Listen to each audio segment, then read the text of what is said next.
Bonjour Roberto. Bonjour. Vous avez représenté la Belgique en 2013 à l'Eurovision, mais vous avez connu une large popularité médiatique grâce à votre victoire à The Voice en Belgique. C'était la première édition. Oui. Vous avez remporté, félicitations. Merci. 2012, la sortie du premier single, je crois, qui a bien marché aussi et qui a été écrit par Quentin Mosiman, qui était votre coach dans The Voice. Exactement.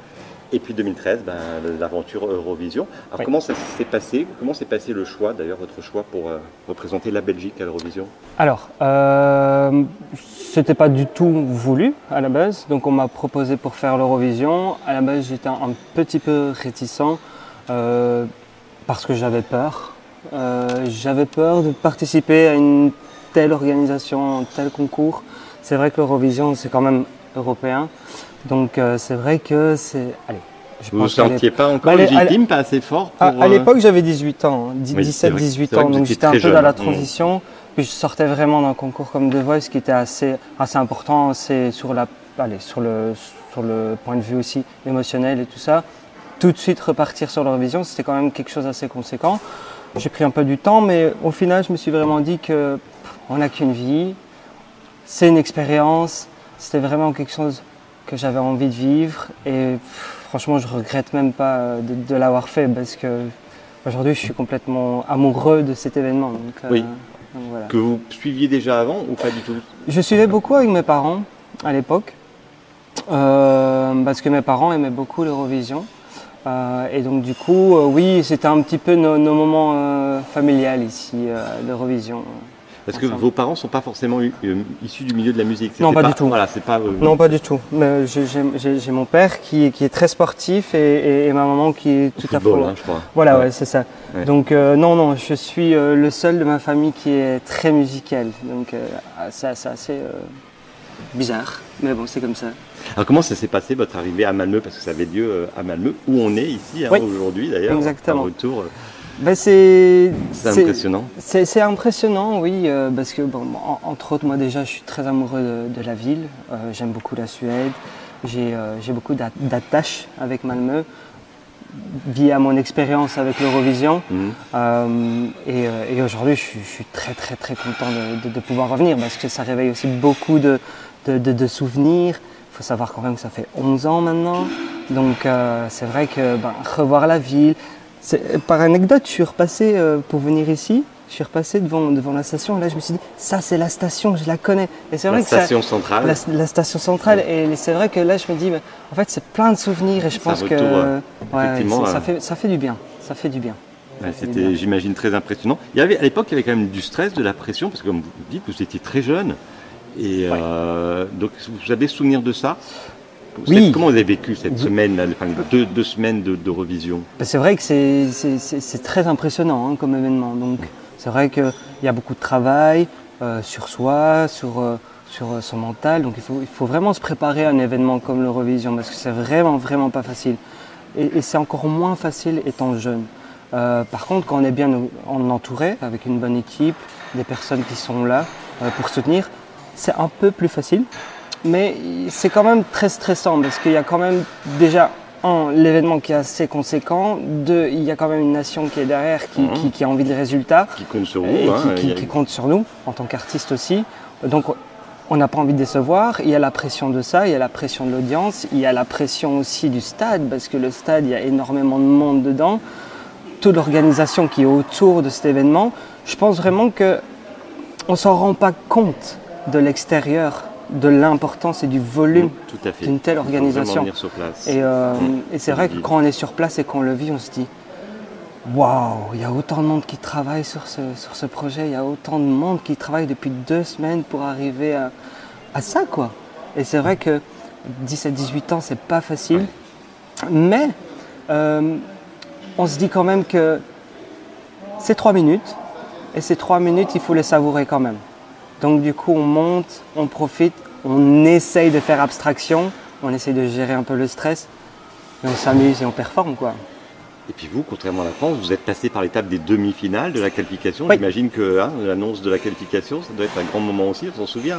Oui, c'est vrai que c'était un vrai moment de bonheur et de joie de pouvoir se qualifier parce que, bon, c'est vrai que on a toujours des appréhensions. On se dit, mais oui, mais si je participe à l'Eurovision et que je passe pas en finale, qu'est-ce qui va arriver? Qu'est-ce qui va se passer? Quels seront les retours de ça? C'est vrai que c'est des appréhensions qu'on attend.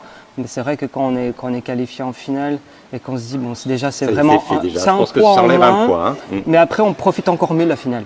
Donc, Et puis le résultat, le classement, 12e, enfin 11e ex aequo. 11e ex aequo, ouais.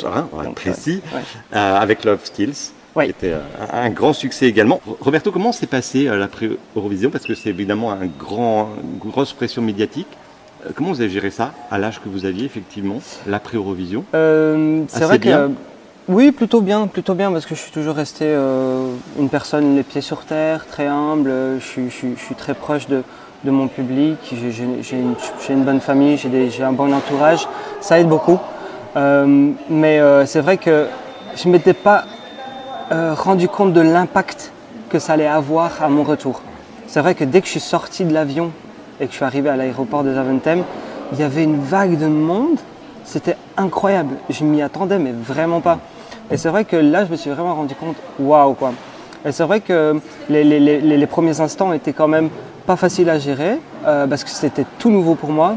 Mais bon, après, ça a abouti quand même sur beaucoup de choses. J'ai gardé beaucoup de relations avec beaucoup d'artistes. Et puis, tout de suite après l'Eurovision, j'ai sorti mon album avec Pascal Obispo.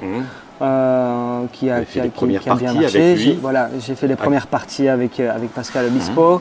J'ai participé à la SIDAction en France. Il y a eu beaucoup de beaux projets. Et donc c'est vrai que ça m'a ouvert beaucoup de portes. Donc très clairement, on peut dire que votre aventure Eurovision, c'est que vous en gardez artistiquement. Artistiquement, humainement parlant, pour moi, c'était une expérience réussie. Tout bénéfice. Oui, ça a été réussi pour moi, oui. Oui. Et donc, j'imagine, vous continuez à regarder tous les ans la compétition? Oui, j'essaye. Alors, quel est votre avis sur cette édition 2024? Alors, j'aime beaucoup la France. Je trouve que la France a une très bonne chanson. J'aime beaucoup la Belgique aussi.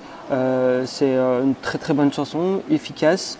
Musty, c'est un showman, il sait occuper la scène. Il faut savoir que Musty, cette année, c'est pas facile ce qu'il fait. Parce que je vais vous dire pourquoi. Parce qu'il est seul sur scène. Et ça, c'est pas facile. D'avoir une pression comme ça, un show comme il va le faire, avec une telle audience, être seul sur scène, c'est pas ce qui est le plus simple. Et vraiment, c'est chapeau à lui, parce qu'on ne s'en rend pas assez compte, mais arriver sous les pieds de l'escalier, avant de monter sur scène, en attendant que le jingle est terminé, le compte à rebours, c'est un stress énorme. Le faire seul, c'est vraiment chapeau bas.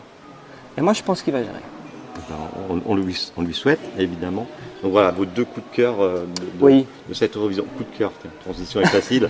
Ça nous amène à parler de la nouvelle chanson. Donc, comment elle est née, ce nouveau titre? Est-ce que c'est quelque chose que vous aviez écrit déjà il y a longtemps? De quoi ça parle? Déjà, pour parler de la chanson ici, donc la chanson, elle parle vraiment de l'acceptation. Donc, premièrement, c'est déjà pas envier aussi surtout. S'aimer soi-même, aimer les autres, être bienveillant surtout. Ça, c'est vraiment le message fondamental de cette chanson, parce que c'est un message pour moi qui me tient à cœur. Par mon vécu, parce que j'avais envie de transmettre. Donc ça, c'est vraiment la base. Alors cette chanson, elle est venue un jour quand je suis arrivé en studio avec le groupe Delta, donc Benoît et Julien, qui sont des amis. Je suis arrivé un matin, on est arrivé dans le studio et je dis voilà, moi j'ai quelque chose qui est en tête. Est-ce que on pourrait aboutir à cette idée? Et c'est comme ça que cette chanson est arrivée. J'en suis très fier de ce single. Parce qu'en fait, on a aussi mélangé des paroles qui sont assez intenses. Si on écoute bien les paroles, elles sont vraiment, vraiment prenantes, avec une musique plutôt dynamique. Et c'était un peu l'enjeu de cette chanson. Et j'en suis vraiment, vraiment très fier. J'espère qu'elle va plaire. Coup de cœur. Merci. Ça veut dire qu'il y a aussi d'autres chansons à venir peut-être? Oui, bien sûr. Il y aura encore un prochain single après celui-ci. Et alors la sortie de mon nouvel album. Ça sera le troisième? Ce sera le troisième. troisième album Ce sera de le Roberto troisième album. Bellarosa. Oui. Mais alors j'en suis d'autant plus fier de cet album. Pourquoi? Parce que je suis vraiment co-compositeur sur l'album. Parce que j'avais pas eu la chance d'être sur les albums précédents. Je pense si, peut-être sur une chanson, mais pas sur un album entier. Et ça, c'était vraiment pour moi un nouvel exercice pour moi. Et c'était vraiment plaisant de vivre une expérience comme ça en tant qu'artiste, parce que j'avais vraiment envie de pouvoir m'exprimer à 100% dessus. Eh ben, on a hâte de découvrir tout ça. Merci Roberto. Merci aussi à vous. Et à très vite. Merci de m'avoir accueilli.